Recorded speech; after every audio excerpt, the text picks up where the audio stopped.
Hey everyone, Vinayak here. One of the biggest fears I have while traveling is losing all the photos I've taken during the trip. This could be due to media damage or even physically losing your camera while dropping it somewhere unreachable or even due to theft. The experiences we record in these photos and videos are priceless as it could be a once in a lifetime visit. Not being a professional photographer, specialized storage solutions are just too expensive. So, how do we back up our photos in a more budget manner? Watch the video to find out. When we are traveling, we tend to take lots of photos, either alone or with the family, and these are priceless memories. Losing them will break our hearts, and 95% of us use digital media to store our photographs, such as phone memory, compact cameras with micro SD cards, and DSLRs with SD or XQD compact flash cards. The phones having internet connectivity can still back up to the cloud using services such as Google Photos, Dropbox, and OneDrive. If you don't like to store your photos on the cloud, you could upload to your personal cloud. It's a device like the Western Digital MyCloud Drive. I have a 3TB device and I can access my files anywhere online, and we can save files to it as long as I have an internet connection to it. But there are times you don't have internet access. Maybe you're somewhere remote or you have not yet purchased a SIM card from the country you're visiting and you're away from hotel Wi-Fi. If you don't carry your laptop with you during vacations, here's a solution that enables you to back up your photos and videos on the go. You will need a USB-C or micro USB hub such as the one I have here, and I have an external drive which I am using a SSD because I already have one, a mobile phone of course.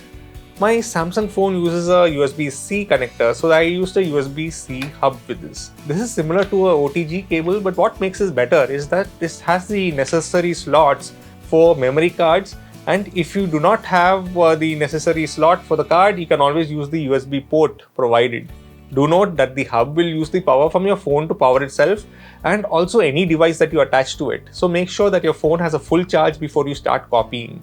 Some hubs, such as the Artis HP400, have a USB-C port which allows it to be connected to external power so that the phone battery does not die out while backing up. But it is much bigger and doesn't fit my hard drive case, so the Brix USB-C OTG card reader was an alternate option. But if you have the storage space, you can always pick up the Artis as it has additional features such as the HDMI port and also a Ethernet connector here.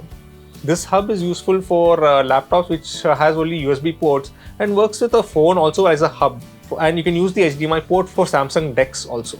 I'm using a SSD drive as it uses less power and has no moving parts, making it less susceptible to damage even if it falls. And these drives are crazy fast, so you can be done copying in a few minutes. That is, if you don't have tons of footage. Copying data of the memory cards are quite simple. Connect the USB-C hub to the phone and it should light up indicating that it's active. Insert the memory card into the appropriate slot of the hub, connect the hard drive to USB, and you should be ready. You should see messages on the phone indicating that the storage devices are available. Open up the File Manager app on the Android device.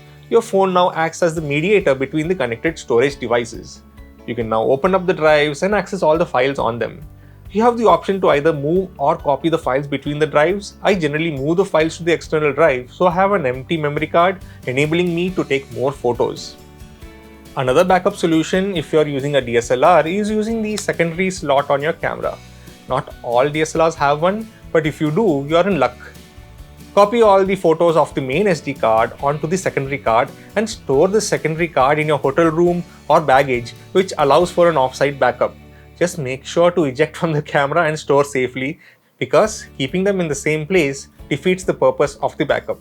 Also, memory cards are relatively cheap, so you could keep a few on hand for backups, or if your media gets corrupted for some reason, you still have spare cards. These options are for non-professionals, but if you need a surefire storage solution that needs neither a phone or a computer to back up your footage, a dedicated backup tool would be recommended. The most popular ones are the ones from Gnabox. The advantage is these devices are small computers and they can back up from your SD card or compact flash cards to an internal HDD automatically or via a smartphone. They plug into a computer as a normal drive and you can copy files off them. But these are quite expensive. Just looking at the prices pushed me away from them, as I am not a professional photographer by any means. But if you are and need a sure shot backup option, these are great ones. The backup solutions that I have provided is not an extensive list, but I came up with the USB-C hub option as I was recording a lot and I needed a way to back up my content. There are times when I don't carry my laptop with me on vacation, so these are great options to have on the go. Hope you like the video. Do like, subscribe, and also hit the notification bell to be notified when new videos are added. Thank you for watching and see you all next time.